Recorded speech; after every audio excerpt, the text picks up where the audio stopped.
very often that the ancient manuscripts that we have of the Quran, that they seem to be pretty reliable in terms of there are not many variants.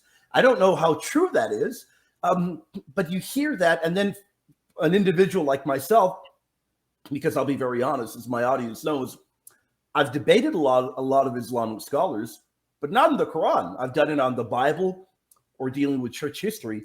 So from somebody like myself, on the outside looking in, I see there's various translations. There's Yusuf Ali, there's Pickthall, there's a number of them, and some of them may read a bit differently.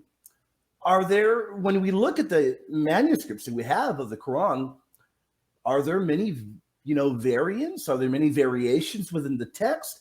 Or, I think you know where I'm getting. How would you answer that in terms of the chain of that transmission? Okay, so I think my answer should start with a preamble, which is just in terms of sort of debate and apologetics and discussion.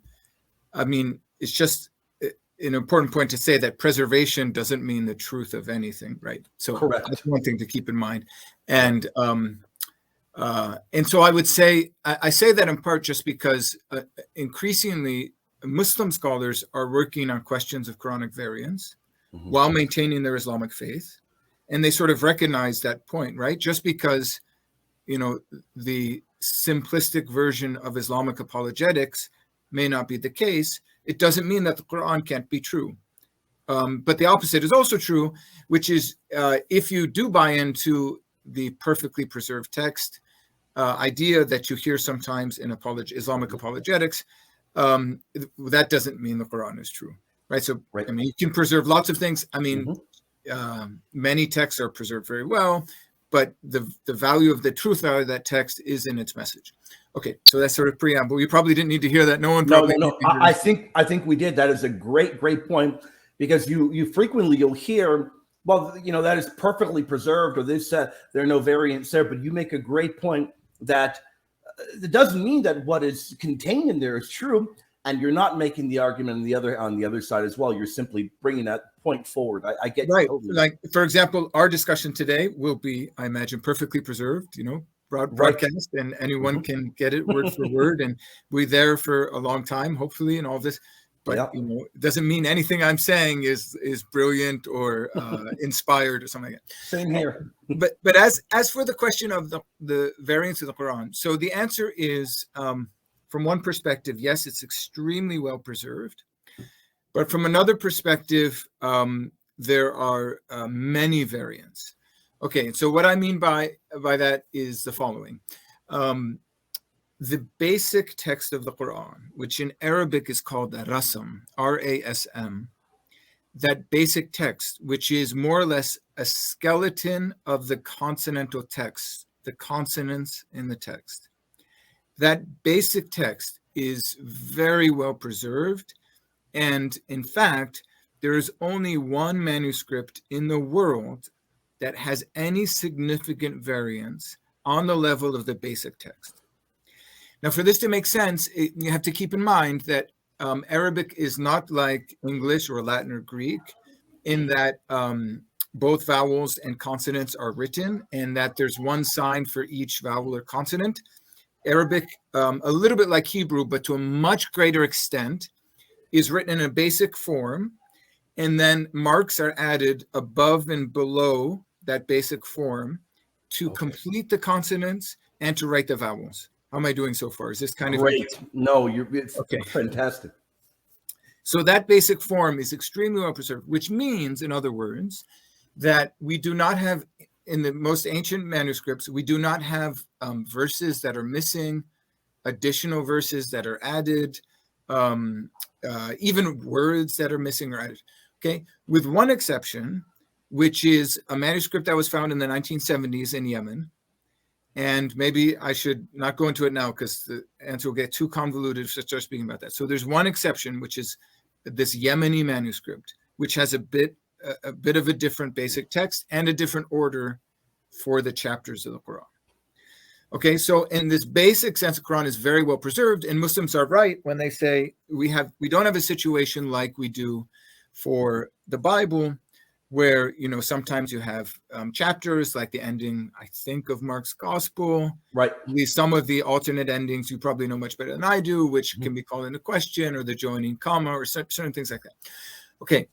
On the other hand, some Muslim apologists will say, oh, the Quran is perfectly preserved, letter for letter, word for word. And we know that because you can go around the world and buy any copy of the Quran and it'll be the same. You go online, it's the same. The only reason why you can basically, with some exceptions, go anywhere in the world and buy the Quran and it will be the same is because of a very successful editing project that took place in 1924 in Cairo. In fact, medieval Islamic tradition has all sorts of variants to that basic text. And although this point is debated, in my humble opinion, what happened was that basic text was transmitted, but the way to complete the text by adding those marks above and below was confused. And so when Muslim scholars, and this principally happened in the 10th century, remember the hadith was in the 9th century, this principally happened in the 10th century, came around to complete the text. There are all sorts of perspectives on how to do it. The standard tradition is that there are 7 different readings of the Quran. Okay. And actually those 7 different readings are each transmitted in 2 different variants.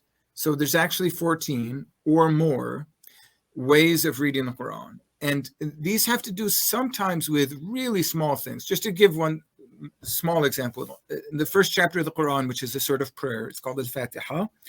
There's a word that's usually read as Maliki Yawmiddin, which means God is possessor of the Day of Judgment. But in some other versions, it's read as Maliki Yawmiddin, which means God is king of the Day of Judgment. So it's a very minor change.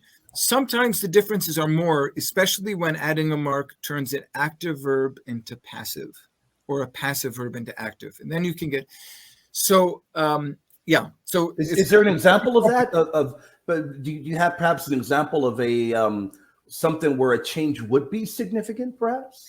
Yeah, so I can think of one. There's a tradition where the Quran can be read either as tus'al or tas'al. Now, tus'al means to be asked, and tas'al means to ask.